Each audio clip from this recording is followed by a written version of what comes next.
Welcome to the Good Vibes Podcast, your show to live a happier life.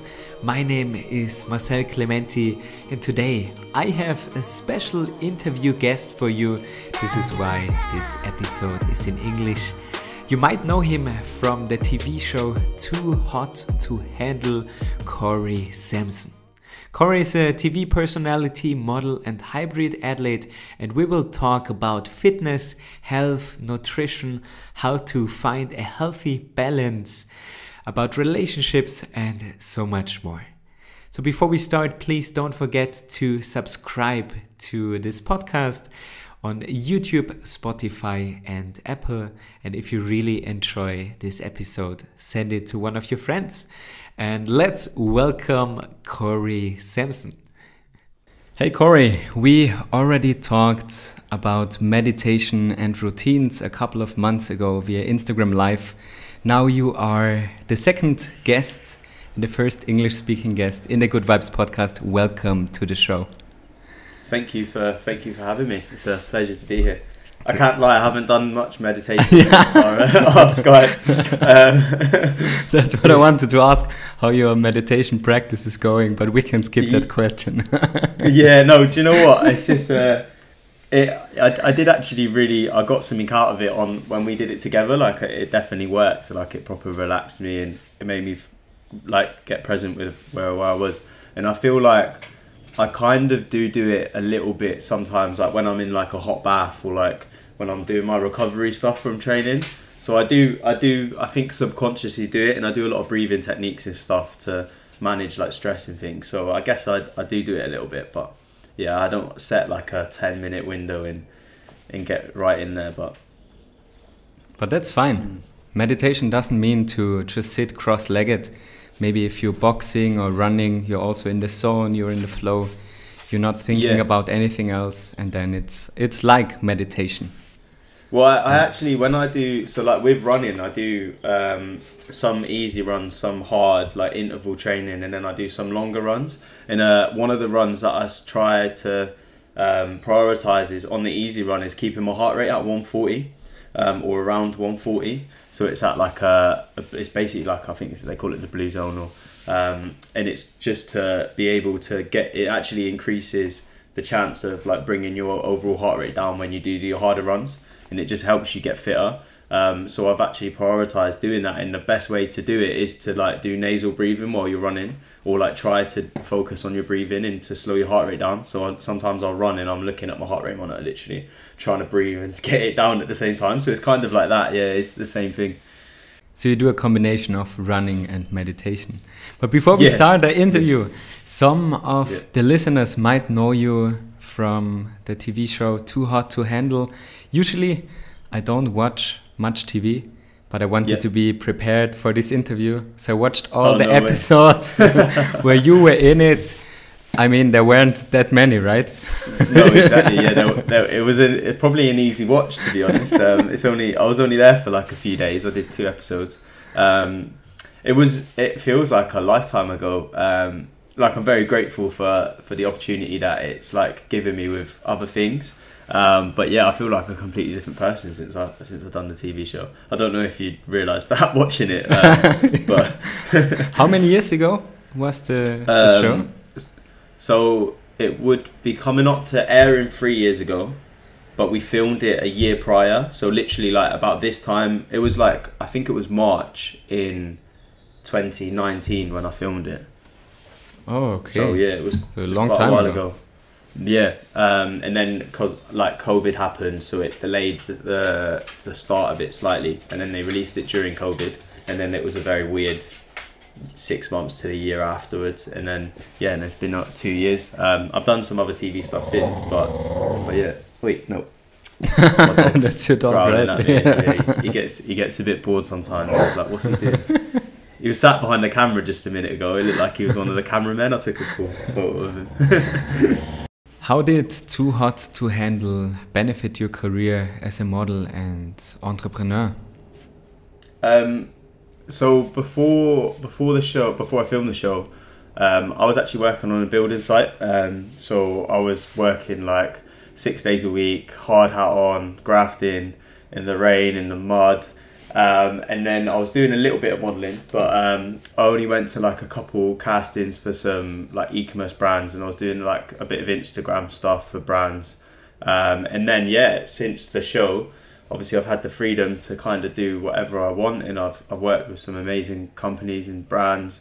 I've gone on to film other TV shows, and now I've kind of gone down the route of a lot more fitness, just because it's what I'm kind of passionate about, and I just feel it really works for me. So yeah, it's just given me the opportunity to like change my life around, really, because I was sort of stuck in this rut of this job that wasn't really going anywhere.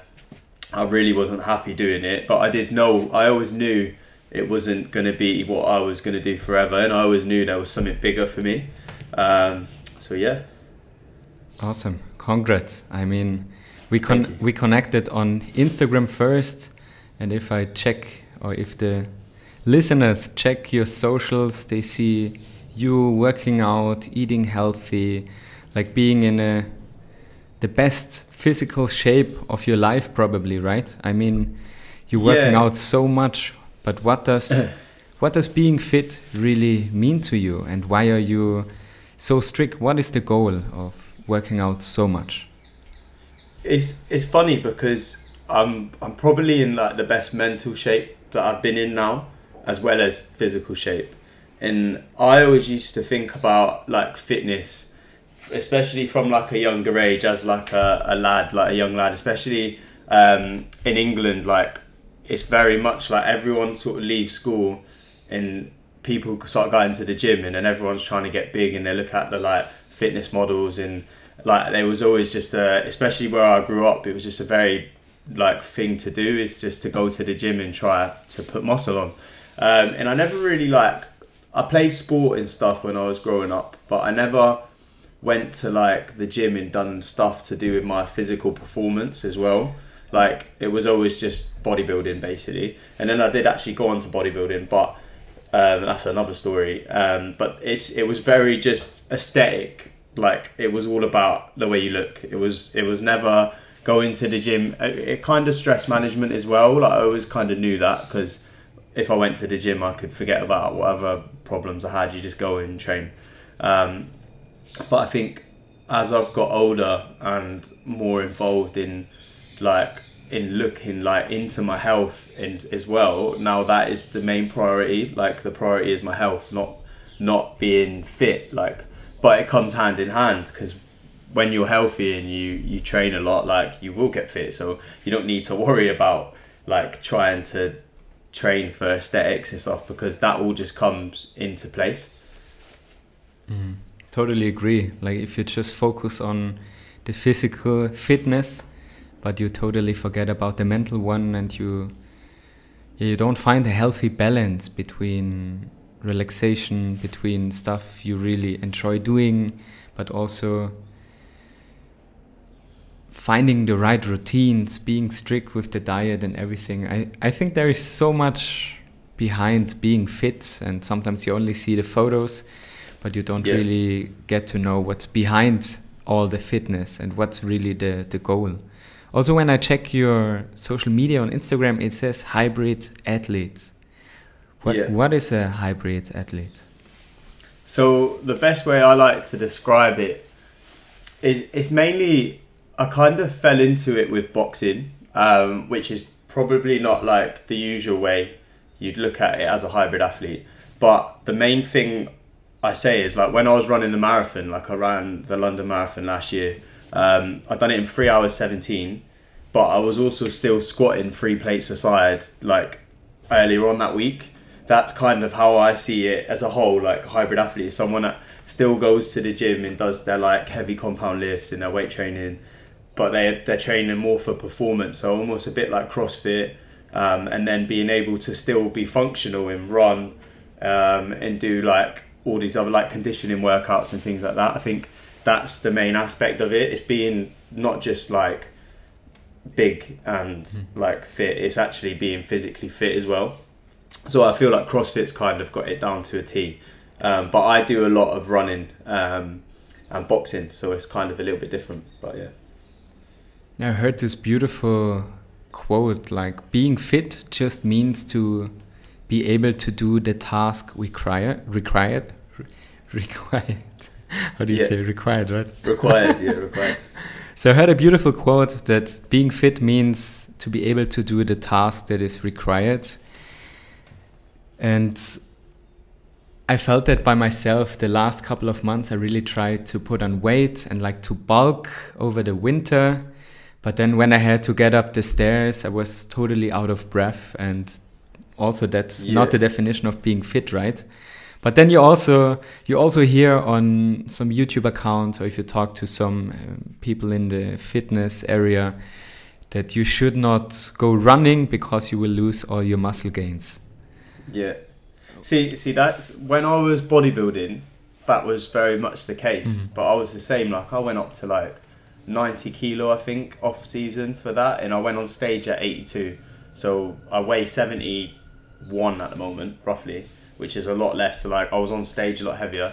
I was so unfit. I did cardio, like I walked on a treadmill like every day when I was trying to lose weight, and that was it. Like I didn't do any running, I didn't do anything. But I think like running is such a basic human function. Like we should be able to run like that.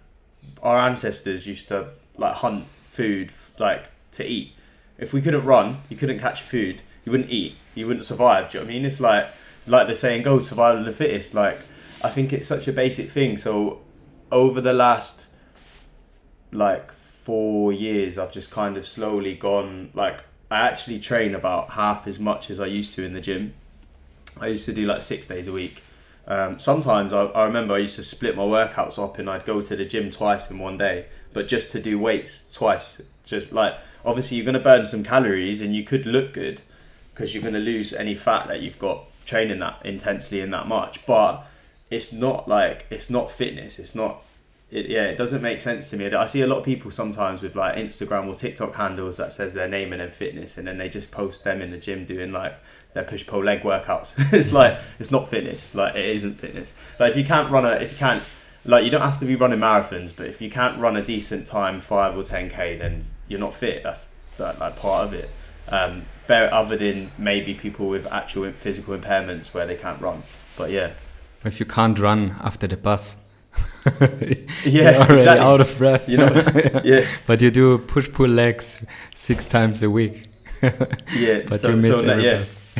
Yeah, exactly. So now I just do push-pull legs once a week. Sometimes I throw in a little like Saturday morning like arms and abs or like extra workout just because I've got time to, and I've done everything else I need to do. But yeah, that's the way I train now. I do at the moment because I'm fighting in 5 weeks time. I'm boxing 5 days a week, but then I'm running 3 times, training weights 3 times as well. So all you do is training.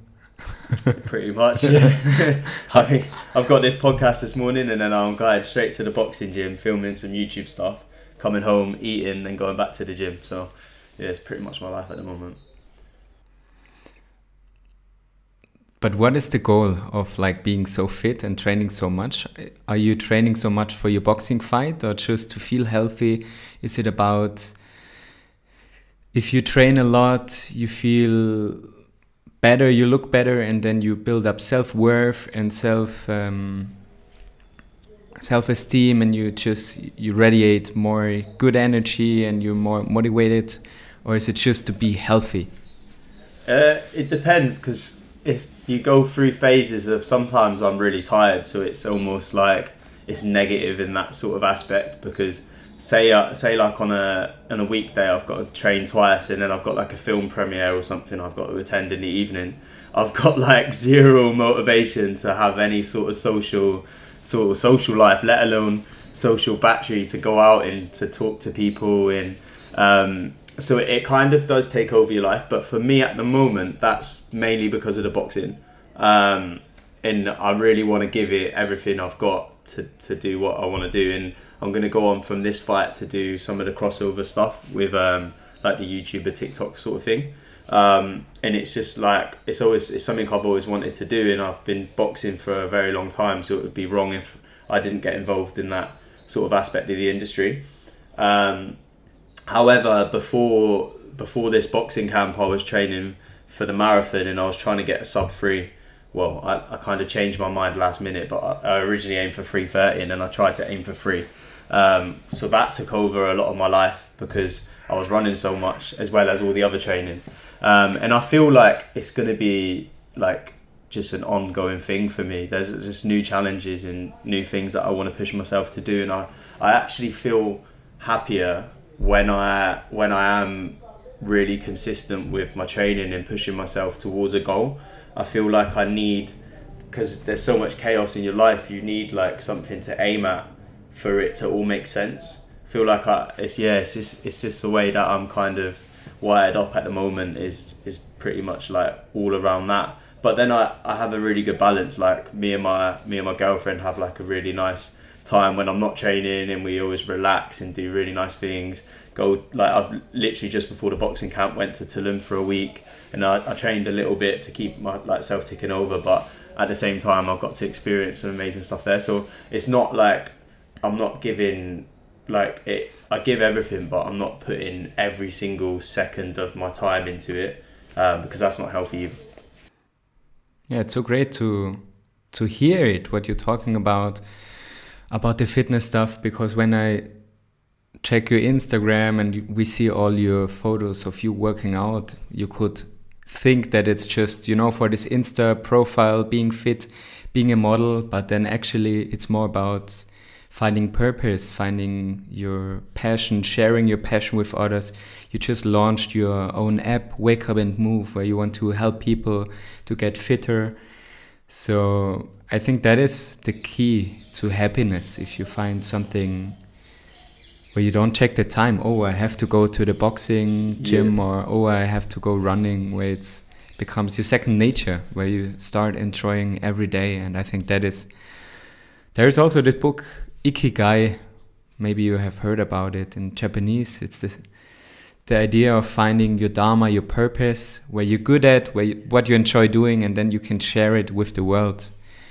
And it's the total opposite of just going to the gym and doing this push-pull leg workout to just get bulk up, to take some Instagram photos. So it's the complete opposite, right? Yeah, exactly. Like for me, I really enjoy it, but I enjoy every single aspect of it, which is kind of like some people can't get their head around that, and maybe it's not for everyone. But if I could jump in an ice bath every day and a sauna every day and train twice a day and have my routine and eat healthy foods 80% of the time, still have like a little dessert every now and then, or like a bad meal on the weekend, like I will be completely happy with that. Like there's a quote from Naval, and he said in his book, and it says, if you can't find happiness in a cup of coffee, you won't find it on a yacht. And I just feel like I'm very content with my life, and I'm quite happy with having this like basic amount of stuff that I need, and then anything on top of that is like a even bigger bonus, but I don't let it consume me. Beautiful. Awesome. Yeah, last time we spoke about routines, and still you can hear that routines are so important. Your workout routine, your diet routine, your well-being routine. And some people would say, wow, that would be too strict, or only eating some sweet stuff, candy on the weekend, or a cheat meal, or a cheat day, or whatever. But I think if you don't follow any routines, if you don't have good habits that support your health and your well-being, and you don't have to wake up every day and think, how should I train? What should I do? You get this decision fatigue. You feel so overwhelmed, and then you end up doing nothing. Yeah, no, exactly. That I've read quite a lot about that and like habit building, and it's more to do with like the self-discipline side of it. And if you can stick to one, it makes it easier because you don't have to decide stuff like that's a given. I think my biggest decision most of the time is what I want to wear for that day. And it's quite taxing. I think that's why like some of the big CEOs and stuff, they wear the same thing like every single day, because it's one less decision to make. But like it's really important to have like a routine and a structure, and it makes it easier because if you're going to eat a really similar thing all the time, like most of my meals are the same except for one meal. Like my main meal of the day, I'll cook something different every day. but the contents of it will be quite similar, like either red meat or chicken or fish, and then I'll just change the carbs in the way I cook it. Other than that, everything else is the same. So when I go to the supermarket, I don't have to think, like, I don't even have to remember pretty much what I'm buying, because I buy the same thing every time I go. I go and I get my like fruit for my porridge, I get my oats, I get my like a bit of almond milk if I want a coffee, or then I'll have like banana, then I've got like my bagel meal and my eggs. Like all of that is the same, like pretty much every single day, unless I'm going off routine and I'm away. And it just makes everything else a little bit easier, because if you can stay disciplined with most things, when you're training and you've got a really hard like run to do and you're like partway through the run and you're thinking like, this is shocking, like I feel like I should just give up, like part of your brain is just like, if you haven't got that discipline, it's just going to be like, oh, no one's watching, try again next time. But once you start doing that, everything's going to just start going downhill. So that's the way I look at it. I'm just very on top of everything to make, to be honest, it makes it easier. And obviously you're meant to do hard things and like come out your comfort zone, but if you create a comfort zone that isn't that comfortable, like you don't really have to reach that far out of it to find more in yourself. So how you do one thing is how you do everything, right? Yeah, exactly, yeah. Do you think this is the way to live a healthier and fitter life? If you build a routine and you eat the same and have a workout schedule, or if I, for example, want to work out, now we have February and my goal is to get in the best shape ever this summer. What would you recommend a completely newbie who has never been to the gym, and then maybe someone like me who is working out 4 times a week, but not really maybe the right plan yet? There is always a gap to improve, but what would be your recommendation? I mean, if you just want to sign up to my app, then I've got a plan for anyone that's a newbie or someone that's doing 4 days a week already. Wake up and move. But no, to be honest, I feel like some people, when you're starting out, try to take on too much too soon. So like, someone actually said to me recently, they were like, I want to start running, I'm going to run every day. And I was like, you can't, for starters, I don't run every day. It's actually quite detrimental to your like joints and stuff if you do, unless you're really, really clinical with your planning and you have really easy runs and some harder ones, because you couldn't do the same thing every day. Not if you're doing it properly. But if you try to take on too much too soon, one, you're just going to feel overwhelmed. And if you one day don't manage to do a run and then the next day you miss the run again because you're busy, so then on the third day you're like, I've already missed 2 runs this week, that's like nearly 50% of the week of your running. It's going to have a negative impact on your mentality, because you're going to feel like you failed, whereas you're just setting the bar a little bit too high too soon. Like, to be realistic, if you've not done any running recently, then there's no way you're going to run every single day. It's just not going to happen. But if you go, right, I want to start building positive habits and I want to start changing the way I think and the way I feel, I'm going to introduce like running twice a week, and I'm going to set a target of getting to a 5k in both of these runs within the next month. That there's a much more realistic goal, and it's going to help you stick to it, because once you start achieving something like that, then it becomes almost like, oh, that's not too bad. Maybe I can start training 2 times a week as well. Then you go to the gym twice a week. The gym workout's getting a bit easier. You're less sore in about a month's time. That's how you kind of build a habit, and then it's about keeping that and obviously expanding on it. Obviously, I've been doing it for nearly 10 years, and I did start off just going to the gym like 3 or 4 times a week, and then now I'm doing a lot more than a lot of people.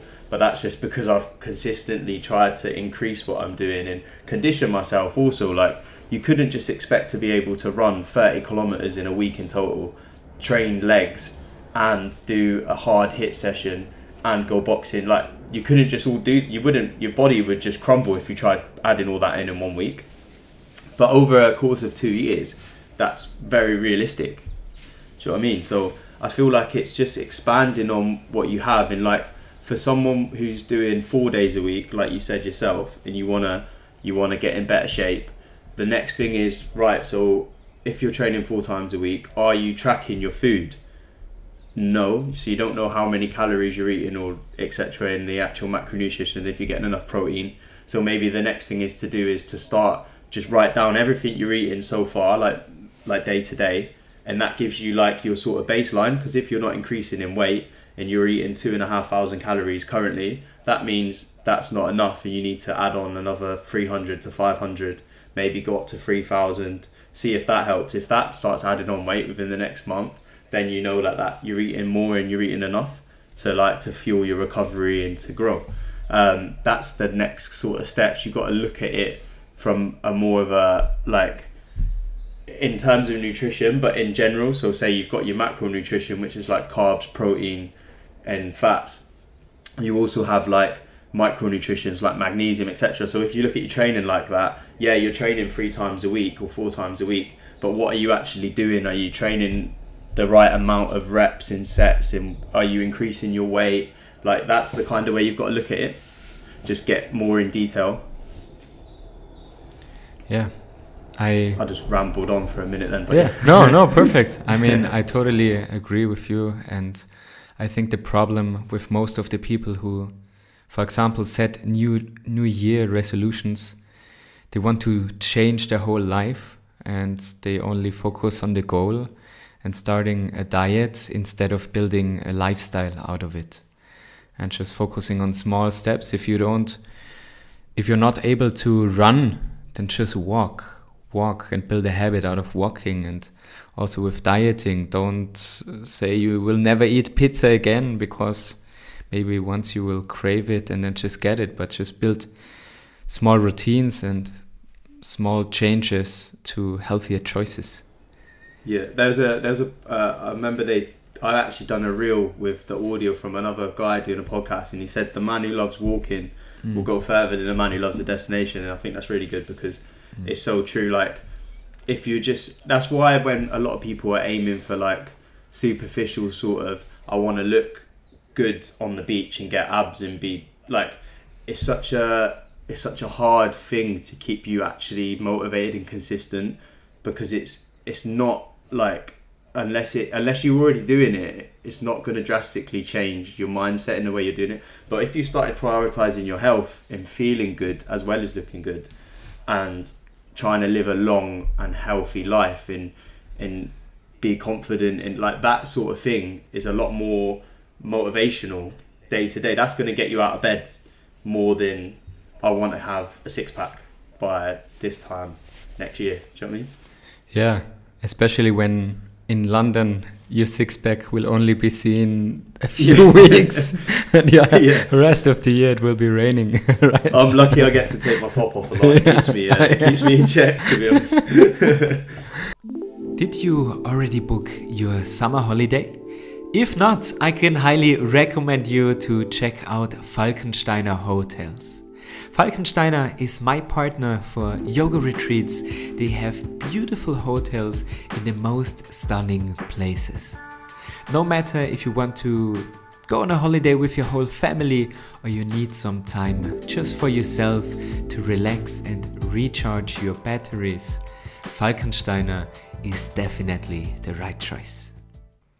There is also this quote, "Abs are made in the kitchen." How important is diet for you, and what do you avoid eating? So it's true, like abs are, I wouldn't say they're made in the kitchen, because it's a muscle and it's on your body. So it is there. Most people have it and it's just covered with like a layer of fat basically, and there's no real way of getting that out without reducing your overall body composition, because that is just the way that it works. Some people have different genetics, so some people's abs are more prominent than others. Some people, like, abs are always in different shapes, like you can't really change the actual shape of them, like structurally. You can make them bigger and more pronounced by training, but diet, it is, in a way, like, I hate saying it because most people say it, and it's the most simplest way to look at it, is calories in versus calories out. So we have our like our baseline metabolism is like, for example, say 2,500 calories. So you could eat about 2,500 calories and not lose any weight or not gain any weight. So like, yes, what you eat is important, because you could eat 2,500 calories of McDonald's, of like low quality protein, bad macronutrients, no like actual stuff for your body to process properly, and your body won't process it right, and it will store extra fat, and it will mess you up basically. So it is important, but the main thing is like, the more you train, the less you have to worry about how much specifically you're eating. Like some days, like I'll do a long run and I'll burn 2,000 calories. There's no way I'm gonna eat. I eat 3,000 calories regardless of whether I do that or not. About 3,000. So like 3,000 to 3,500 when I'm trying to maintain weight. If I'm training twice a day, it's more like 3,500. So like on a weekend, if I'm running 10 miles or 16 kilometers, I'm gonna burn like an extra nearly 2,000 calories, or like, so if I'm doing a half marathon, the same. So you can't think like you can eat another 2,000 calories to maintain that of like chicken and rice. Like you're not gonna eat 5,000 calories in a day of just chicken and rice. Like on Sunday night after this long run, I had like a big Five Guys, like burger and chips, and I ate a pastry after running when I went and got coffee. Like it's kind of like a routine for me on a Sunday now, to be honest. I always get like an almond croissant when I get a coffee afterwards, and like, because I'm burning so many calories, like I'd rather maintain the muscle in my legs by eating properly and eating a surplus than like worrying if I'm gonna have a six-pack the next day. But the next day I still have a six-pack, because like you're burning so much, like it just kind of happens. So like I'm not too strict. Like I eat for my health, so I wouldn't sit there and eat a pizza every night. Like it just wouldn't happen. But I also don't eat like very boring meals sometimes. Like I like cooking, and I'll cook like a nice pasta with the right amount of prawn in it to match my protein goal. And then if I have like a little bit more carbs in my pasta, and I use some oil and stuff, I'm not really gonna worry about it too much.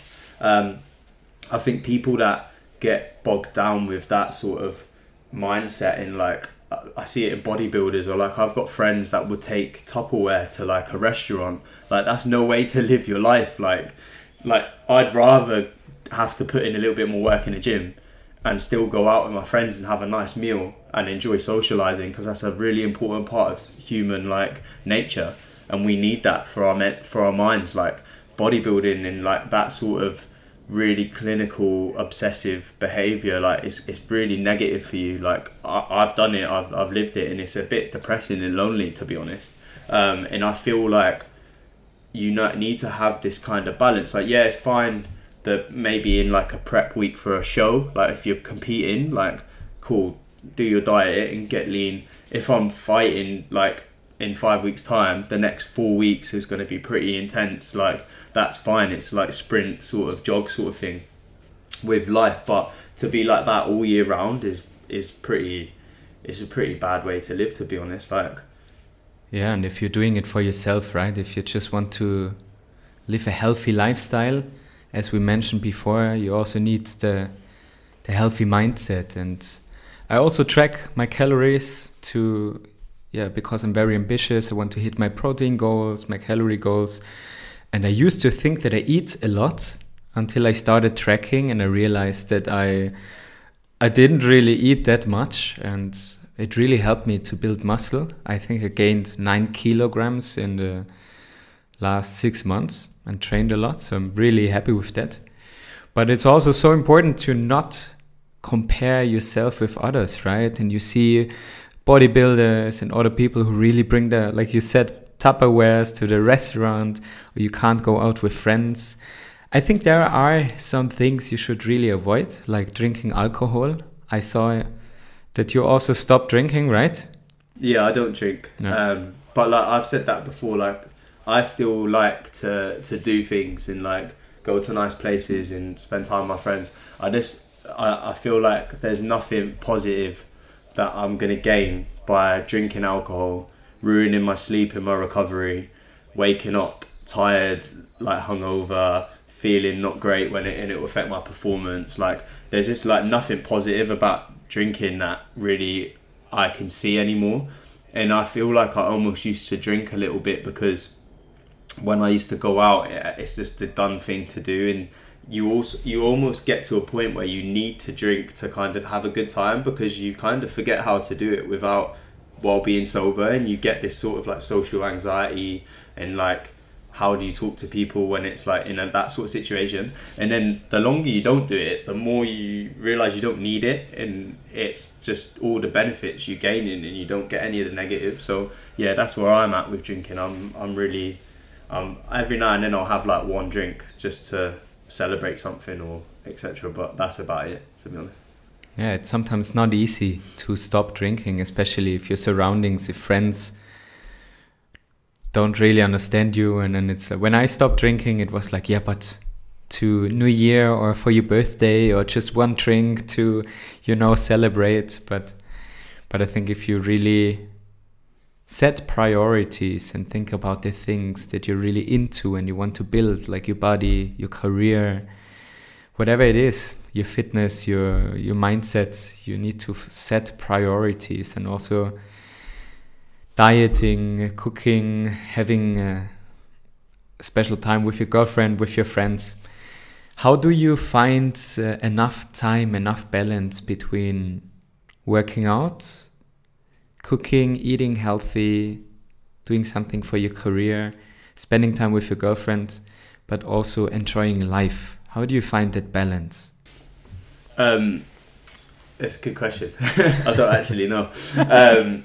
No, so I'm really lucky with what I do. Is very flexible with time, but I'd never let someone else use it as an excuse not to do something, because regardless of what I do now, when I was working on a site between 6 till 6, like leaving the house at 6, getting home at 6, I still went to the gym every single night, and I still like cooked my own dinner, and I still had, like, I used to cook lunch for the next day, so I didn't have to eat like randomly while I'm driving around. So I'd have a Tupperware, but like I was still bodybuilding when I did that, and I actually used to go to the gym sometimes before work and after. So I still found the time to do that and to manage. So I wouldn't let people use it as an excuse, but I've just found that I prioritize what is a priority. So that makes it a lot easier when I'm trying to explain it to myself. And like going out clubbing is not a priority, so that doesn't happen. But spending time with my girlfriend, training, my work's still probably the most prioritized thing. I'm lucky enough that hopefully your girlfriend is not listening. No, like not in that way. Like I just feel like in general, like your work's really important, and mine's very like sporadic in a sense that I've not always got something on. So sometimes I'm busier than other times, so I kind of have to adapt everything to that. But I'm lucky enough that a lot of my work is to do with fitness now. So now my training is my work as well. So it becomes a lot easier to justify the importance of my training as well. But no, obviously my girlfriend is the priority, but she actually doesn't live with me, and she lives in Manchester. Well, she lives in Newcastle, works in Manchester. I live in London. So we actually don't spend all of our time together, but when we do, it's very much like all of our time is with each other, and I don't go on my phone. I don't really I do my work when I have to in periodic times and stuff, and she does hers when she has to. But yeah, when we're together, it's very much just me and her, and my diet probably slips up a little bit, and maybe my training doesn't so much. I think my training's always the same, but yeah.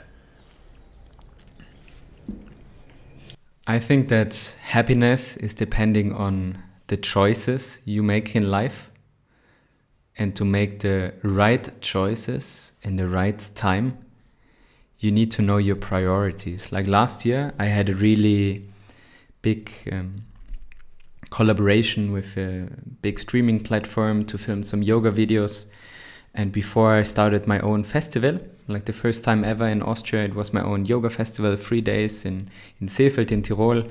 If you ever have time, you're around, you're invited, of course. And in between of those two really big events, my girlfriend got COVID. And I always thought, all right, my business, my career is my top priority. And in this moment, I realized, all right, I don't care about the big American streaming platform, but I decided to take care of my girlfriend. And this is the moment where you need to know your priorities. For me, it's relationships or relationship. I only have one girlfriend, that's enough. But relationship, business, and then my health. And then down there is like friends and stuff. And then if you know your priorities, you can, based on that, you can make better decisions to live the life you truly desire and you want to live, and not based on the priorities of others.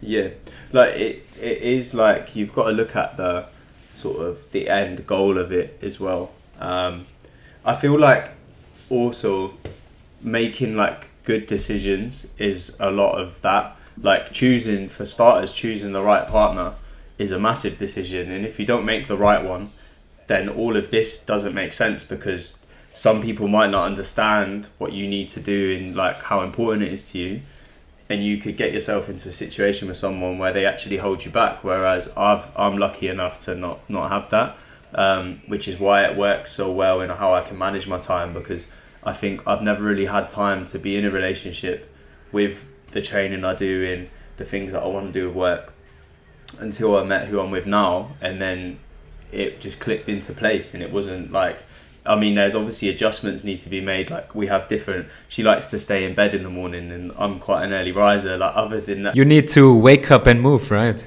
Yeah, exactly. I wake up and move. She wakes up and goes back to sleep with a dog.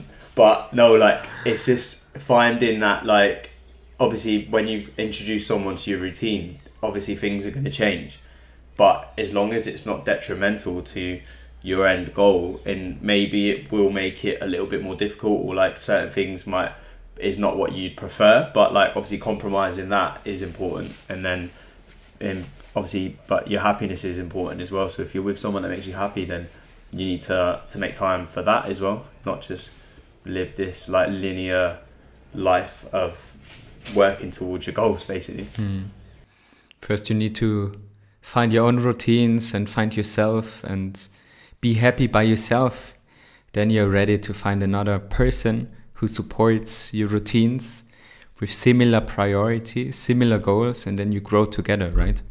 You don't want anyone holding you back, telling you, oh, Corey, you shouldn't work out that much, stay with me at home, and like she should accept you. We should go out and drink, and then I'm like, I've got a long run in the morning, I can't, and then it would not happen, right?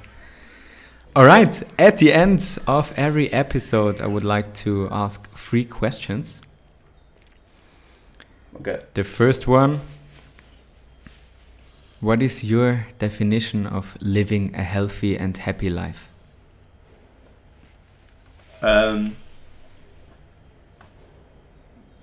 Just to have your health and your happiness as a priority, and then working around that, pretty much, like, yeah.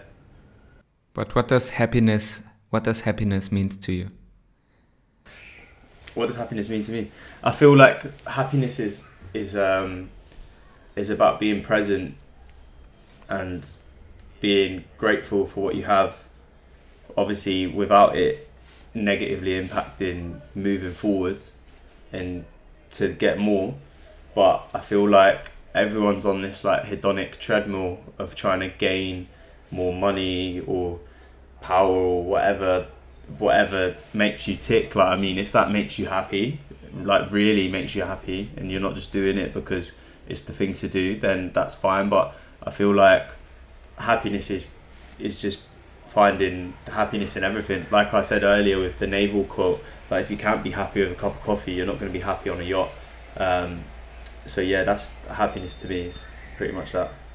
Beautiful. In what situation is it easy for you to say no?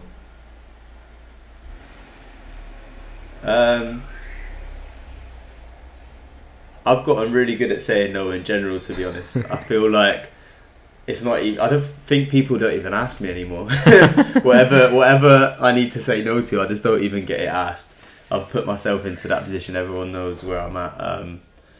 Yeah, sometimes it's so hard to say no to an invitation or to alcohol or to...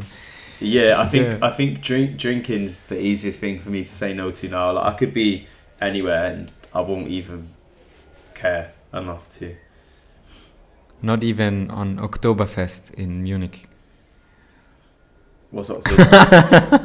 Alright, perfect. It's just I don't even like that myself. It's just yeah. Maybe we talk about it another time. You're not missing anything.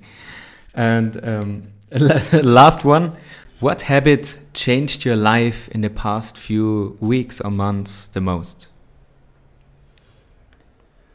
I